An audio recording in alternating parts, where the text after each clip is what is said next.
Déclaration des députés du FCC en rapport avec l'examen de la loi sur la répartition des sièges.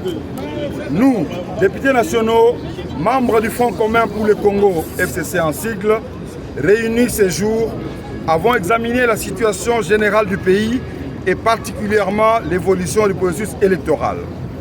De la situation générale du pays.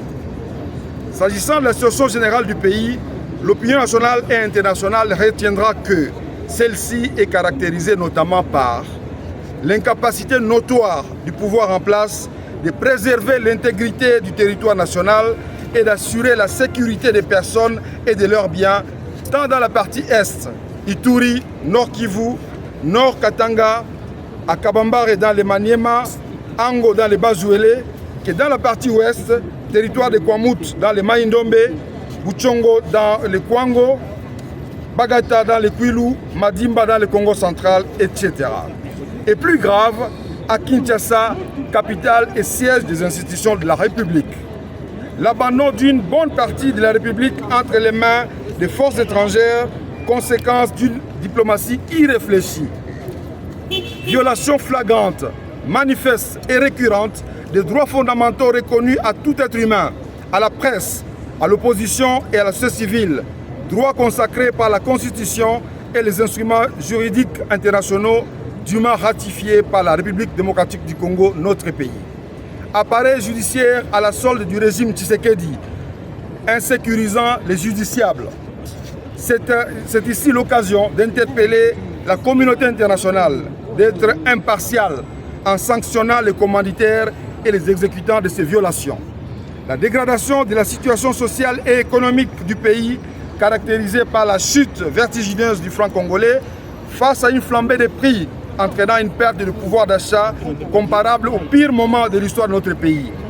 La gestion chaotique du pays, caractérisée notamment par le tribalisme, les détournements ostentatoires des deniers publics, la corruption, la concussion, l'enrichissement illicite, insolent et honteux. Du processus électoral. Quant à l'évolution du processus électoral, nous réaffirmons notre position maintes fois exprimée de participer aux élections dans le délai constitutionnel à condition d'avoir une CENI consensuelle comportant en son sein des délégués dûment désignés par leurs composantes. Une cour constitutionnelle non inféodée dont les membres sont désignés conformément à la Constitution et aux lois à la matière. Une loi électorale inclusive garantissant la transparence et l'égalité des chances à tous les compétiteurs. Il est constaté malheureusement qu'à ce jour, rien de tout cela n'est fait et que M. Tshisekedi s'entête à organiser les élections avec sa CENI monocolore. En plus, l'enrôlement des électeurs qui aboutit à un projet de loi sur la répartition des sièges que l'Assemblée nationale examine ces jours s'est déroulé dans un contexte de fraude, d'amateurisme et d'absence criante d'un audit externe crédible, les rendant non fiables et décriés par tous.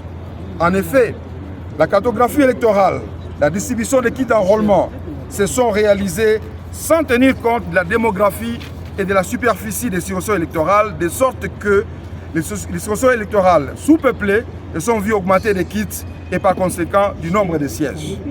Des mineurs ont été illégalement enrôlés et plusieurs personnes disposent à ce jour de plusieurs cartes d'électeurs. Des matériels d'enrôlement ont été retrouvés plusieurs fois entre les mains des particuliers. Les cartes d'électeurs s'effacent au bout d'un temps et deviennent inutilisables. Comment reconnaîtront-ils les électeurs les jours du scrutin?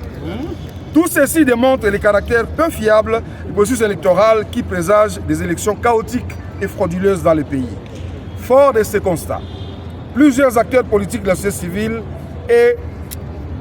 civile et acteurs politiques ont rejoint notre position. Pour tout état de cause, nous tenons le pouvoir en place pour responsable de toutes les conséquences qui résulteront de ces élections frauduleuses et chaotiques qu'il tente d'organiser.